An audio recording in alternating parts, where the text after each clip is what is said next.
Okay, let's unpack this. Close your eyes for a moment. Instead of, a high-rise office or some gleaming conference room, picture yourself standing amidst golden rice fields. Harvest is just around the corner. Hmm. What if some of the sharpest problem solving, the best strategic planning, happened right there on the edge of a field? It's a powerful image, isn't it? And it really shows how innovation often sprouts, well, literally from the ground up. Uh-huh. Today, we're doing a deep dive into this really fascinating account from Vietnam. It's about a meeting of the Quiet Tien Agricultural Cooperative. They call it an HTX there. Okay. And our source, it's called Cultua Quiet Pian, Mm-hmm. gives us this rare peek into how a community actually gets together and tackles real-world farming challenges collaboratively. So our mission for you today is to pull out the universal lessons from this very specific local chat. You'll find some surprising insights here on like process improvement, data-driven decisions, even just the sheer power of community Yeah, action. prepare for some aha moments, Yeah. because honestly, this is just about farming. Yeah. It's really about effective collaboration, how people get things done together. Right. So paint the picture for us. Where did this meeting actually happen? Well, the scene itself tells a story. You've got members of the Quiet Tien Cooperative. They're gathered right on the edge of a rice field. The rice is turning that golden yellow, nearly ready. Okay.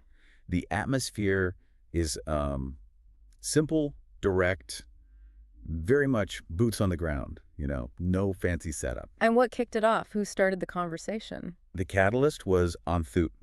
He's leading the discussion, and he just lays it out there, asking folks, okay, harvest is coming. How do we make the next crop better, easier? And crucially, how do we stop these weeds constantly taking over? Simple questions, big impact. And the ideas started flowing right away. Pretty much immediately. It wasn't formal, just people talking. First up was N5 Luke. He jumps right in with a practical worry. What was that? He's concerned about delays. If they have to wait for instructions from another cooperative, HTX Tandat. So his focus is immediate. Quick weed control, sowing early so the rice gets a head start. Tiller early, he said, stop the weeds crowding it out. That's real frontline thinking, isn't it? Spotting a bottleneck right away. Exactly. It's that decentralized problem solving. He sees an issue, proposes a fix based on his direct experience, no waiting for layers of management. Then who chimed in? And Koo spoke up next, also worried about weeds, like on 5 luck. But his idea was about efficiency, using tech. Oh, like what? He suggested using their Zalo group. That's a popular chat app there. He said, basically, if you see a problem, snap a picture, send it to the group immediately. No delays. Huh. A field-level, agile approach, using simple tech to speed things up. Precisely. It cuts through the usual delays, gets information moving fast. Mhm. Really practical. But it wasn't all agreement, right? Someone raised a different concern. Right. Chu Tamna. He added a note of caution.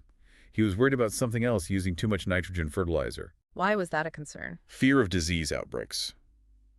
Too much nitrogen can make the plant susceptible, apparently. So his solution wasn't just about doing something different, it was structural. Structural. How so? He proposed electing a dedicated technical person within their own HTX, someone whose job it is to oversee the fields, make sure things are done uniformly, watch out for issues like too much nitrogen. Ah, so building internal expertise. Someone with the bigger picture. Exactly. It's about systems thinking, isn't it? Recognizing that fixing one problem, like weeds, might create another, like disease, if you're not careful. Having that dedicated role helps maintain balance. It's a lesson for any team, really. Okay, so they've got internal ideas bubbling up, then an external voice joins in. Yes, An Ein Van Tai, from the other cooperative, HTX Tandat. He actually liked the Zalo group idea, reinforced its usefulness. But he had a different main point. He did. His critical emphasis was on balanced nutrition. That, he argued, was the key to preventing pests and diseases in the first place. Balanced nutrition. And he really hammered home the need for strict adherence to procedures, following the defined steps to get what he called clean and robust rice.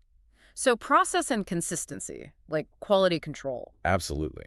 But then he added another layer, which I found really interesting. Go on. He talked about continuous improvement. He advised them to review and actually adjust their procedures for the next season based on what they learned this time. Okay, standard practice maybe? But here's the crucial bit. He told them to compare results. Properly compare their model approach, the one with the procedures, against their normal way of farming. Ah, like an A/B test. Exactly. Looking at inputs, outputs, overall efficiency. How often do we really do that rigorously in real-world settings? He's basically saying, let's see the data. That's powerful. Did he say anything else? Yeah, he warned them against everyone just doing their own thing. He said if everyone acts independently, it will be very difficult, which just underlines the need for that unified process, right? Definitely. So, did they decide on that technical person? Yes, Anthut agreed. They decided to elect a technical person from within Quiet Tien HTX itself. And then Anhun Naduk from Mekong Organics, who's an external partner there, offered to help coordinate things once that person was chosen. Smooth transition. Okay, so that handles the next crop planning. But the conversation shifted then, right? It did. As the afternoon went on, they started talking about their Season 1 summary meeting, the review of the season that just finished. It was scheduled for July 14th. Right, the look back. What were the logistics for that? Well, Anthut suggested inviting more local officials, bumping the guest list up to 10 for, broader engagement. Makes sense. And there was a small change. The person originally meant to give the closing remarks, Mr. Louvantin, had transferred. So the local Commune People's Committee would handle that instead. Minor detail, but shows they're planning properly. But then Anadantai from Tandat, again, he had a pretty specific instruction for how this meeting should run, didn't he? He did. And this is where that data focus really comes in hard. First, he suggested the Quiet Tien farmers and leaders speak first at the meeting, then Tandat would follow. Okay, give the floor to the local team first. Yeah. But his key demand, the really strategic part, was about evidence.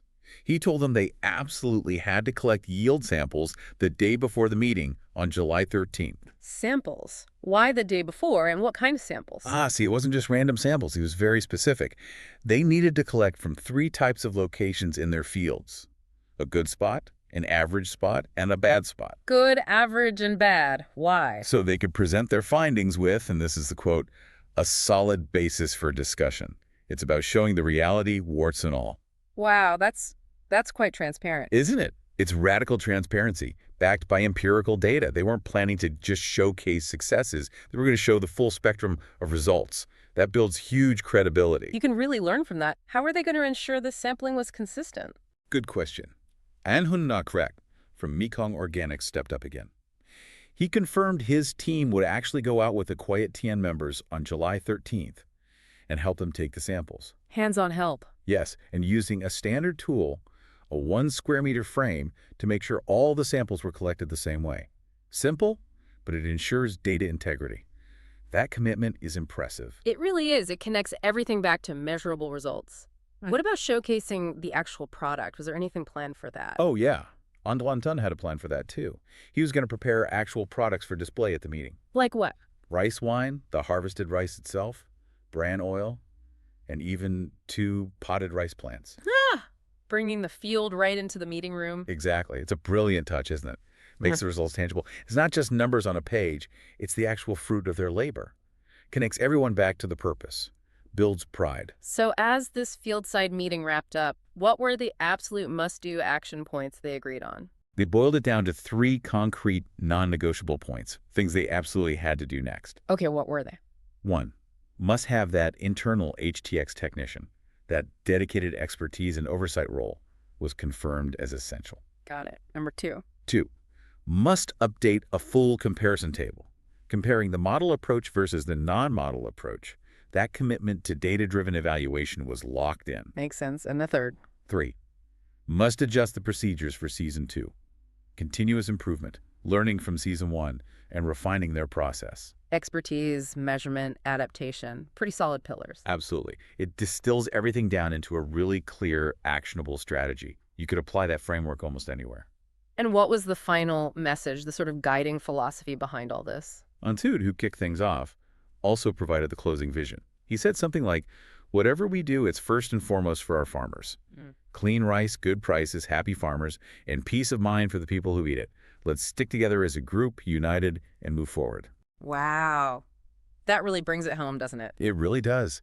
This simple meeting, not in some fancy hall, but right there in the fields, it just captures the essence of community, collaboration, and that shared dream. Yeah. Greener rice, more confident farmers.